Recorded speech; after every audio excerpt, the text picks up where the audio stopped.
Hello everybody and welcome back to the channel. So in today's video, I do want to talk about the Spotify deal because I have been asked many times, Kevin, what happened to the Spotify deal? Isn't Barcelona supposed to be agreeing with Spotify like about 4 to 5 days ago? Wasn't this supposed to already happen? Shouldn't we have already seen a announcement coming from Joan Laporta or maybe from Mateo Alemán? But we haven't heard anything. Now we are going to be discussing that, and then later in the video, we're also going to be talking about Christensen and Sergi Roberto. Everything is going to be organized in the timeline down below, so if you guys do want to skip to a certain part, you guys can so by dragging through the timeline and go to wherever you do want to go. Hopefully this video ends up being very informative for you guys, and hopefully this does help you guys and give you guys more clarification on what's currently going on with the Spotify deal, Sergi Roberto, and also with Christensen. So let's first talk about Spotify, because just to give you guys some background, yes, it is true that Barcelona and Spotify were planning on doing a 3-year shirt deal that accumulated to a total of 250 million euros, which meant that Barcelona was going to be receiving 83 million euros per season. And then when it came to the stadium title rights deal, which is a completely different thing compared to the shirt deal, Barcelona were going to be receiving a total of 400 million euros from this deal, which meant that within a span of 20 years, Barcelona was going to be receiving 20 million euros per season. Now keep in mind, during the rebuild of the new Camp Nou, Spotify is only going to be paying 5 million euros per season, and then after the Camp Nou, right, Espai Barça is built, that is when Spotify will pay the remaining amount and officially pay the 20 million euros per season. So that is the background, right? That is the general overall review of the Spotify and Barcelona deal that is going to be happening. Now I remember when this report did come out, everybody was amazed. They're like, wow, we finally have a deal that's going to be struck. We are finally going to be having the funds to afford Erling Haaland. What a great move from Joan Laporta, Mateo Alemán. And then we even saw the executives from Spotify being invited to go into the Camp Nou, and they were watching the game, which did take place last month. And so many of us were like, okay, this is going to happen. Spotify is going to be on the Barcelona shirt. This is a dream come true. And then a couple of hours ago, like about 9 to 10 hours ago, Gerard Romero has stated that next season's shirt already has the name Spotify on it. So hearing all of this, right, we're like, okay, everything is almost ready. Let's hear it, right? But now we're here standing today after so many weeks and so many days. We haven't seen a single report or announcement coming from nobody. So many have been very worried about what's going on with the Spotify deal with Barcelona. So it does say here, according to Sport, right, this is the latest report regarding this deal. They have stated, and I quote, "In the past few days, Spotify are now asking for different terms than what was initially agreed to invest less money and increase the overall years of the agreement. Nothing is broken down yet. However, talks are still continuing." So that is where we do stand right now. And just to give you guys more clarification on what this report does mean,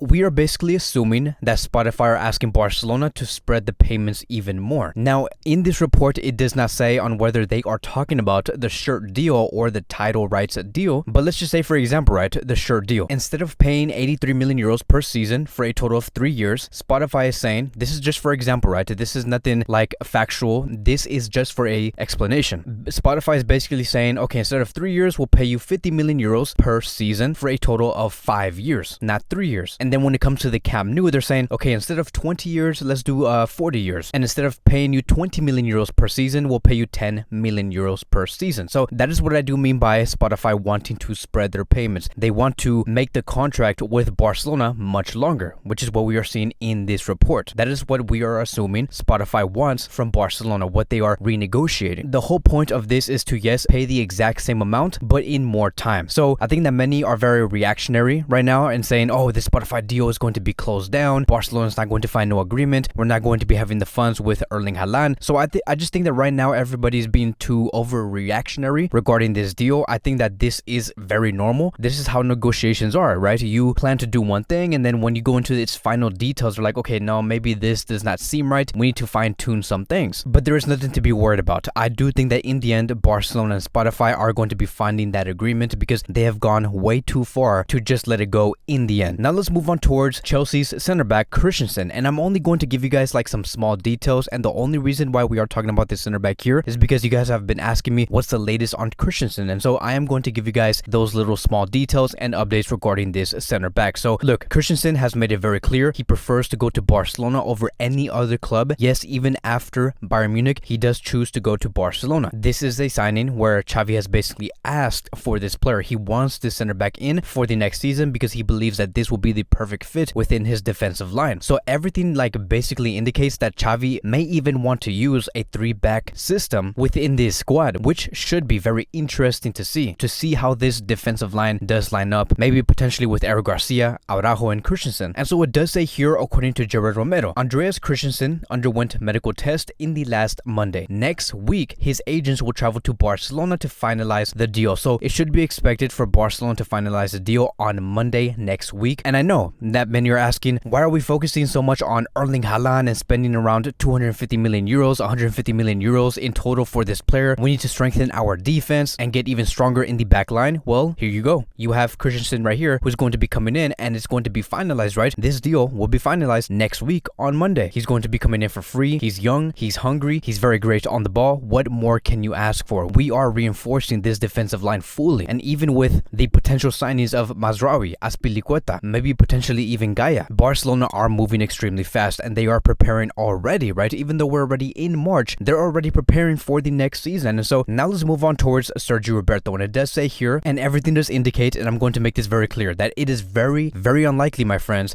that Sergi Roberto will be continuing with Barcelona, because just notice on how Barcelona is moving right now. Look at the midfielders that they are having right now and who they want to bring in. Kessie, who's coming to Barcelona very soon. They have just completed the signing of Pablo Torre, who is another attacking midfielder and looks very promising and very strong on the pitch. And then when we look at the right back position, where Sergi Roberto also plays, we have Serginho Dest, who's doing so well. We have Dani Alves, who always brings the experience. And then we also might have someone like Azpilicueta and Mazraoui. So there's like no chance for Sergi Roberto to get like any minutes in this Barcelona squad. And there is also no chance to see Sergi Roberto even renew, because Barcelona do not even have a date for his renewal. And here's the thing, right? Now that I do think about it, like, I just think that maybe Sergi Roberto actually approved the salary that Barcelona wanted to give him, but once he noticed that his minutes are going to be greatly decreased, and once he noticed that Barcelona are looking for like 2 other right backs and they're bringing in like 3 other midfielders, and you look at the emergence of Gavi and Pedri and Frankie and Nico, maybe this could be the reason on why he did reject the first offer. And as of late, there has been many MLS clubs that has approached Sergi Roberto, but it does say here, according to Luis Rojo, Sergi Roberto did have offers from several MLS clubs, but for now, he does not contemplate them. The player will not join any MLS team as things currently do stand. So his future is very unknown. My bet is that he does go to Manchester City. Maybe he could go to a different club in Italy and France, who knows, but my bet is just going to be on Manchester City. And then lastly, I do want to end it with this, coming from Gerard Romero. Sergi Roberto's future is far from Barcelona's. He will leave for free at the end of the season. But that is going to be wrapping up today's Barcelona Daily News. Thank you guys so much for watching. If you guys are new here, welcome to the channel. Please like, subscribe, comment, and I will see you guys in the next video.